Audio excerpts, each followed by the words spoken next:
ময়নাকে সব প্ল্যান ভেস্তে দিয়ে কাছাকাছি এলো এলা আর ঘোড়া। হ্যাঁ বন্ধুরা, এমনটাই দেখা যাবে। তাই সম্পূর্ণ জানতে ভিডিওটিতে লাইক দেওয়া, চ্যানেলটি সাবস্ক্রাইব করে দেখতে থাকুন। গল্পের শুরুতেই দেখা যাবে গোরার মা গোরাকে বলে, গোরা, বাকি রিচুয়ালস গুলো পালন করে নে। ঠিক তখনই গোরা ধাক্কা দেয়। তারপর ডালাটা পড়ে যেতে লাগলেই এলা এসে ধরে ফেলে। তখনই গোরার মা বলে, গোরা, এটা তুই কি করলি? বেশি সময় লাগবে না বাবা, বাকি রিচুয়ালস গুলো পালন করে নে। তখন গোরা বলে, না, আমি কোনো নিয়ম পালন করব না, আমি এসব মানি না। এই বলে গোরা উপরে চলে যায়। তারপরে দেখা যাবে গোরার মাকে মৈনাক বলে, থাক না, আপনি তো জানেনই গোরা এসব নিয়ম কানুন কিচ্ছু মানে না। কিন্তু কাল রাত্রিটা তো শেষ হয়েই গেল।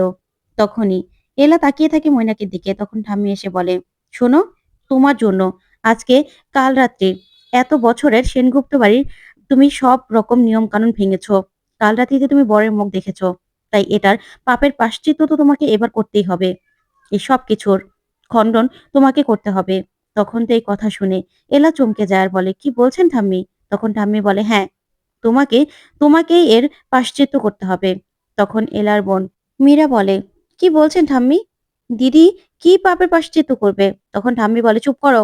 এই বাড়িতে থাকতে হলে ও যখন এই বাড়ি বড় বউ, তাই ওকে এই সবকিছু খণ্ডন করতে হবে। কালকে সকালবেলায় গঙ্গা স্নান করে তারপরেই স্বামীর এসে পা ধরে ক্ষমা চাইতে হবে। তখন তো মেঘনা খুব খুশি হয়ে যায়। তারপর এলা বলে, শুনুন ঠাম্মি, কাল রাত্রি কিসের? এখনো তো কাল রাত্রি পূরণ হয়নি। কারণ আপনি একটু আগে আমাকে বরণ করলেন। বধূ বরণের আগে তো কাল রাত্রি হয় না। তাই আমি কোনো রকম কোনো নিয়ম ভাঙিনি। তারপরেও আপনি যখন আমাকে এই বাড়ির বড় বউ হিসেবে মেনে নিয়েছেন, তাহলে সেই জন্য তো আমাকে কাজ করতে হবে। আপনি যেটা বলছেন আমি সবটা পালন করব ঠাম্মি। আপনার আপনার কথা আমি রাখবো। তখন এই কথা শুনে ঠাম্মি তাকিয়ে থাকে এলার দিকে। ওইদিকে দেখা যাবে গোরা শুয়ে আছে। তখনই মৈনাক গোরার কাছে যায়, গিয়ে বলে, গোরা, শুনতে পাচ্ছিস? শুনতে পাচ্ছিস না ঘুমিয়ে গেছিস? তখন মৈনাক বুঝতে পারে যে গোরা ঘুমিয়ে গেছে, ওর কোনো কথা শুনবে না। তখন গোরা বলে, তোকে মারার প্ল্যান করেছিলাম আমি, কিন্তু এইবারও তুই বেঁচে গেলি। তোকে ওই এলা বোস বাঁচিয়ে নিয়ে আসলো। তুই এলাকে বিয়ে করতে পারিস, কিন্তু এলা শুধু আমার হবে। আমার আমি তোকে এলার কাছাকাছি কিছুতে যেতে দেব না। তুই যদি এলার কাছাকাছি যাওয়ার চেষ্টা করিস না, তাহলে তোকে আমি একদম শেষ করে দেব। তুই এলাকে আমার কাছ থেকে কেড়ে নিয়েছিস। তোকে আমি সে ছোটবেলা থেকে শেষ করার চেষ্টা করছি, কিন্তু কিছুতেই করতে পারছি না। কিন্তু তুই এলার কাছে একদম যাবি না, যাবি না তুই। তাহলে তোকে আমি এখনই ইচ্ছে করছে বালিশ চাপা দিয়ে মেরে ফেলি। এই বলে বালিশ নিয়ে গোড়ার কাছে গেলেই তখনই সেখানে এলা চলে আসে। আর এসে বলে, মৈনাক স্যার, আপনি ওখানে কি করছেন? তখন তো মৈনাক ভয় পেয়ে যায় আর বলে, কি কি বলছো তুমি? তখন এলা বলে, আপনি ঘাবড়ে গেলেন কেন? তখন মৈনাক বলে, না, এমনিতেই। আমি তো গোড়ার কাছে গিয়েছিলাম ওই বালিশটা নিয়ে যে ওকে সাপোর্ট দিতে, যেন ভালো করে ঘুমায়, ওর ঘুমটা যেন না ভাঙে। তখন এলা বলে, ও আচ্ছা, কিন্তু আমার তো অন্যটা মনে হলো। তখন মৈনাক বলে, মানে কি মনে হলো এলা? তখন এলা বলে, না, আপনি এত বড় একটা অ্যাক্সিডেন্ট করলেন, আপনার মাথা ফেটে গেল, পায়ে ব্যথা পেলেন, হাতে ব্যথা পেলেন, কিন্তু আপনাকে দেখে না ওরকম মনে হচ্ছে না। তখন মৈনাক এই কথা শুনে চমকে যায়। তখন এলা বলে, জানেন তো, ছোটবেলায় আমার একবার পায়ে ব্যথা পেয়েছিলাম, এই ফেটে গিয়েছিল।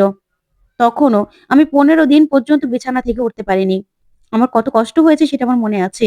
কিন্তু আপনি এত বড় একটা অ্যাক্সিডেন্ট করে কি করে দাঁড়িয়ে আছেন, আমি সেটাই ভাবতে পারছি না, বুঝতে পারছি না। তখন মৈনাক বলে, গোড়ার বিপদ শুনলে এই মৈনাক যে কোনো সময় যে কোনো জায়গা থেকে উঠে চলে আসতে পারে। সেটা তুমি বুঝবে না এলা। আসলে আমার যে অ্যাক্সিডেন্ট হয়েছিল তাতে আমি মরেও যেতে পারতাম। তারপরেও আমি যেখানে বেঁচে আছি সেটাই অনেক। তখন এলা তাকিয়ে থাকে মৈনাকের দিকে। তারপরে মৈনাকের সামনে একটা লকেট ধরে আর বলে, এটা চিনতে পারছেন? দেখুন তো। তখন মৈনাক বলে, না তো, এটা কার? তখন এলা বলে, আসলে যে গুন্ডাগুলো মিস্টার সেনকে মারতে এসেছিল, তাদের গলা থেকে একজনের থেকে আমি খুলে রেখেছি। ওরা তো একজন ধরা পড়েছে। যতক্ষণ না পর্যন্ত ওদের আসল মাথাকে জানতে পারছি, ততক্ষণ পর্যন্ত আমি ওদেরকে ছাড়বো না। আর এটাও না আমার কাছেই থাকবে। তখন মৈনাক মনে মনে বলে, এটার ব্যাপারে এলা তো নিচে কিছু বললো না, আমাকে আলাদা করে বলছে কেন? তার মানে ওকে আমাকে সন্দেহ করছে? না না। তখনই মৈনাক চেনটা নেওয়ার চেষ্টা করে, কিন্তু এলা বলে, না, এটা এখন আমার কাছেই থাকবে। তখনই সেখানে গোরার মা চলে আসে আর সে বলে, এলা, তুমি এখানে? যাও, তোমার জন্য নিচে শোয়ার ব্যবস্থা করেছি। এখন আবার মা যদি তোমাকে এখানে দেখতে পায়, তাহলে আবার তুলকালাম কাণ্ড বাঁধাবে। তুমি বরং নিচে গিয়ে শুয়ে পড়ো। তখন এলা বলে, মামুনি, তুমি আজকে তোমার ছেলের কাছে থাকবে? থাকো না তুমি আজকে তোমার ছেলের কাছে। আজকের দিনে তোমার ছেলের তোমাকে খুব দরকার। তখন তো গোরার মা এই কথা দিয়ে আর না করতে পারে না। তারপরে এলাকে বলে, আচ্ছা ঠিক আছে, আমি বরং গোরার কাছেই থাকবো। তখন মৈনাক এই কথা শুনে মনে মনে বলে, সর্বনাশ, বড় মা এখানে থাকলে তো আমি গোরার গায়ে একটা আঁচড়ও কাটতে পারবো না। কি করব? তখনই দেখা যাবে মামুনি গিয়ে গোরার পাশে বসে। তখন গোরার মাথায় হাত বোলায় আর বলে, আমার ছোট্ট গোরা, সেই ছোট্ট গোরার মতো কতদিন পরে তোকে এরকম কাছ থেকে দেখছি আমি। তখনই গোরা ওর মায়ের হাতটা নিয়ে বলে, মা, মা। তখন তো ওর মা কাঁদতে থাকে আর বলে, তুই হঠাৎ করে আমাকে কেন এত ভুল বুঝছিস আমি জানি না গোরা। তবে অনেক দিন পরে তুই আমাকে মা বলে ডাকলি। তখন তো এলা মনে মনে বলে, এত ভালো মানুষ উনি। আর মামুনি এত ভালোবাসে মিস্টার সেনকে। কিন্তু মিস্টার সেন কেন যে বুঝতে পারে না জানি না। মায়ের কাছে ছেলেকে তো আমাকে ফিরিয়ে দিতেই হবে। ওইদিকে মৈনাক বলে, আচ্ছা বড় মা, আমি যাই। এই বলেই মৈনাক মনে মনে বলে, এলা এই মদ্যপান করা গোরাকেও আমার কাছ থেকে বাঁচানোর জন্য কত চেষ্টা করছে, কিন্তু পারবে না, পারবে না। তারপর সকাল হয়ে যায়। সকাল হলে এলা স্নান করে তারপরে জল নিয়ে আসতে থাকে। তখনই এলার বোন মীরা বলে, দিদি, তুই কেন এগুলো মানছিস বলতো? তখন এলা বলে, কি করব বল, উনি তো গুরুজন, আমাকে তো মানতে হবে। তখন মীরা বলে, আমি হলে না এরকম কখনই মানতাম না। তখন ইলা বলে, এরকম বলতে হয় না। ওইদিকে দেখা যাবে গোরা ঘুমের ঘোরেও মা মা বলে ডাকতে থাকে। তখন তো ওর মা উঠে বলে, তুই আমাকে মা ডাকলি গোরা, মা ডাকলি? তখনই গোরা চোখ খোলে। আর চোখ খুলেই প্রচন্ড ভাবে রেগে যায় আর বলে, আপনি আপনি এখানে কি করছেন? কি করছেন আপনি? আমার ঘরে কেন এসেছেন? যান, এক্ষুনি আমার ঘর থেকে চলে যান। তখনই মামুনি অনেক বোঝানোর চেষ্টা করে, কিন্তু মামুনিকে ধাক্কা দিলেই তখন পিসিমণি এসে মামুনিকে ধরে ফেলে আর বলে, গোরা, তুই কেন এরকম করছিস? তখন গোরা বলে, আমি বলেছি না আমার ঘরে যেন উনি না আসে। কেন এসেছে? তখন পিসিমণি বলে, গোরা, দিন দিন কি তোর মাথাটা খারাপ হয়ে যাচ্ছে? কেন করছিস এরকম? তখন গোরা বলে, শম্পা কোথায়, শম্পা কোথায়? এই বলেই চিৎকার করতে থাকে। ওইদিকে শম্পা এসে বলে, আমি তো আমার মায়ের অসুস্থতার জন্যই বাড়িতে গিয়েছিলাম, দুটো বিয়ে দেখতে পেলাম না।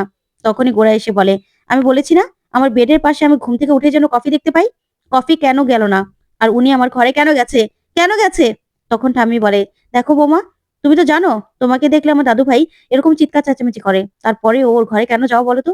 তখন পিসিমণি বলে, মা তুমি কেন বুঝতে পারছো না? কেন যায় মানে? যাবে না? যাওয়া দরকার ছিল, সেই জন্য গেছে। তুমি এরকম ভাবে কেন কথা বলছো? তখন গোড়াই কথা শুনে চমকে যায়। তারপরেই মেঘনা গোড়াকে বলে, এখানে ওনার দোষ কি? ওনাকে তো তোর বউ, তোর বউ এলা, এলাই তোর কাছে থাকতে বলেছিল রাতে, সেই জন্যই তো থেকেছে। তার থেকে এলাকে ধর না। তখনই গোরা এলা বোস বলে ডাকতে থাকে। তখন এলা এসে বলে, আমি এলা বোস নই, এলা সেনগুপ্ত। আপনি কবে বুঝবেন বলুন তো? আপনাকে কতবার বলতে হয়? তখন গোরা বলে, আপনার এই অবস্থা কেন? তখন হৃদ বলে, আবার কিসের জন্য? ঠাম্মি তো বৌদিকে শাস্তি দিয়েছে, দেখ না, তোর জন্য, তার জন্যই তো এই অবস্থা। তখন গোরা বলে, মানে আমি কি করেছি? তখন ঠাম্মি বলে, হ্যাঁ দেবো না, কাল রাত্রিতে তোর মুখ দেখেছিল। বরের মুখ দেখা তো নিষেধ, তার জন্যই তো বলেছি। এই কথাগুলো কি ভুল বলেছি নাকি? যা করেছি একদম ঠিক করেছি। এইভাবে সব নিয়ম ভাঙলেই তো আর হবে না। তার জন্য ওকে তো শাস্তি পেতে হবে। এখন আমার দাদু ভাই কি করবে না করবে সেটাও কি ও ঠিক করবে নাকি? তখন গোরা বলে, আপনার এত বড় সাহস, আপনি আমার ঘরে ওনাকে যেতে বলেছিলেন? তখনই তখনই এলা বলে, হ্যাঁ যেতে বলেছি, তাতে কি হয়েছে? আমি আমিই তো সব ঠিক করব। তখন গোরা বলে, মানে আপনি কি করছেন বলুন তো? তখন এলা বলে, আপনার কিচ্ছু মনে নেই তাই না? রাতের কথা কিচ্ছু মনে নেই? তখন দাদু বলে, হ্যাঁ তাই তো। তখন ছোটকা বলে, শোন, তুই তো ময়নাককে দেখতে গিয়ে কোথাও উধাও হয়ে গেছিলি, সেই জন্য তো মেয়েটার আজকে এই অবস্থা। তখন এলা বলে, আপনার জন্যই তো এই সবকিছু করলাম। টেরাসেনকেও সোজা করতে হবে। তখন ঠাম্মি বলে, আবার টেরাসেন বলছো? সবাই আবার হাসছে। তখন গোরা বলে, মানে আপনি না বড্ড বাড়াবাড়ি করছেন। তখন এলা বলে, বাড়াবাড়ি? বাড়াবাড়ির দেখেছেনটা কি? এবার দেখুন না কি বাড়াবাড়ি করি। তখন তখন দাদু বলে, দেখো গোরা, তুমি কিন্তু এবার বড্ড বাড়াবাড়ি করছো। তখন গোরার বাবা বলে, গোরা, তোমার নেশাটা কি এখনো কাটেনি? কি বলছো, কি করছো কিছু তো বুঝতে পারছো না। তোমার নেশা না কাটলে যাও গিয়ে শুয়ে পড়ো। তখন এলা বলে, দাঁড়ান বাবা, আমি ওনার নেশা কাটানোর ব্যবস্থা করছি। এবার দেখবেন এই এলা সেনও কি করতে পারে। আপনি ভুলে যাচ্ছেন না আমি এলা সেন, আপনার সঙ্গে যে আমার বিয়েটা হয়ে গেছে নেশার করে, সেটাও ভুলে গেছেন নাকি? তখন গোরা বলে, মানে? তখনই এলা নিজের কলসি থেকে জল ঢেলে দেয় গোরার মাথায়। তখন তো এই কাণ্ড দেখে সবাই হাঁ করে তাকিয়ে থাকে। তখন গোরাও পুরো ভিজে অবস্থায় দাঁড়িয়ে থাকে। তখন গোরার মা চমকে যায়। তখন ঠাম্মি বলে, এটা তুমি কি করলে? হ্যাঁ, এটা তুমি কি করলে? আমার দাদু ভাইকে পুরো ভিজিয়ে দিলে। তোমাকে আমি বলেছিলাম তোমার স্বামীর পা তুমি ধরে তারপর ক্ষমা চাইবে, আর তুমি কিনা আমার দাদু ভাইকে এইভাবে কলসি জল ঢেলে দিলে এই ঠান্ডার মধ্যে? হুম? আমার দাদু ভাইয়ের এখন যদি ঠান্ডা লেগে যায়?" তখন এলা বলে, "কেন ঠাম্মি? আপনার নিয়মই তো পালন করলাম। কাল রাত্রি আমি ওনাকে দেখেছিলাম, উনিও তো আমাকে দেখেছিলেন। তাহলে একজনের বেলায় কেন শাস্তি হবে? বরঞ্চ উনার শাস্তিটা আমি কম করে দিলাম। গঙ্গাতে গিয়ে আর স্নান করতে হলো না। এখানে আমি গঙ্গা জল ঢেলে দিলাম। এখন দুজনে প্রায়শ্চিত্ত করে নিয়েছি। ব্যাস হয়ে গেছে।" তখনই গোরার ঠান্ডা লেগে যায়। আর গোরা হাঁচি দিতে থাকে। তখন গোরার মা বলে, "গোরার তো আবার ঠান্ডা লাগার ধাত আছে। এখন তো ছেলেটা ঠান্ডা লেগে যাবে।" তখন গোরা বলে, "আপনি একদম ঠিক কাজ করেননি। এর শাস্তি কিন্তু আপনাকে পেতে হবে।" "কি করলেন বলুন তো? আমাকে এইভাবে ভিজিয়ে দিলেন?" তখন এলা বলে, "একদম ঠিক হয়েছে। একদম ঠিক কাজ করেছি।" তারপরে দেখা যাবে গোরা ঘরে চলে যায়। ওইদিকে মেঘনা ঠাম্মিকে বলে, "ঠাম্মি কিছু একটা করো। না হলে তো হাত থেকে সবটা বেরিয়ে যাবে।" ওইদিকে দেখা যাবে গোরার বাবা কেউ একজনের সঙ্গে কথা বলে আর বলে, "ওই বিকাশ চৌধুরীকে আমি ছাড়বো না। ছাড়বো না আমি। ওকে আমি গরাদের পিছনে নিয়েই ছাড়বো। আমার স্টেপটা আরো আগে নেওয়া উচিত ছিল। তাহলে আর আমার ছেলে আর ছেলের বউয়ের উপর এতটা হামলা হতো না। আমাকে এর ব্যবস্থা নিতে হবে।" ওইদিকে গোরা নিজের ঘরে গিয়ে কাপড়-চোপড় পাচ্ছে না। তখন এলা বলে, "নিজের জামাকাপড় কোথায় আছে সেটাও জানেন না?" তখন তখন গোরা বলে, "আপনি আমার ঘরে কি করছেন?" তখন এলা বলে, "আপনি ভুলে যাচ্ছেন, এটা না আমারও ঘর। আপনার সঙ্গে আমার বিয়ে হয়েছে।" তখন গোরা বলে, "না, আপনার সঙ্গে আমার কিচ্ছু নেই।" তারপরে এলা বুঝতে পারে যে গোরার অনেক ঠান্ডা লাগছে। এই বলে এলা কম্বল দিয়ে গোরাকে পেঁচিয়ে ধরে আর বলে, "একদম চুপ করে বসুন তো।" তখন গোরা বলে, "আমার কাছ থেকে সরে যান।" তখন এলা বলে, "কেন? না হলে কি করবেন?" তখনই দেখা যাবে গোরা আর এলা দুজন কাছাকাছি আসে আর দুজন দুজনের দিকে তাকিয়ে থাকে। তো বন্ধুরা কেমন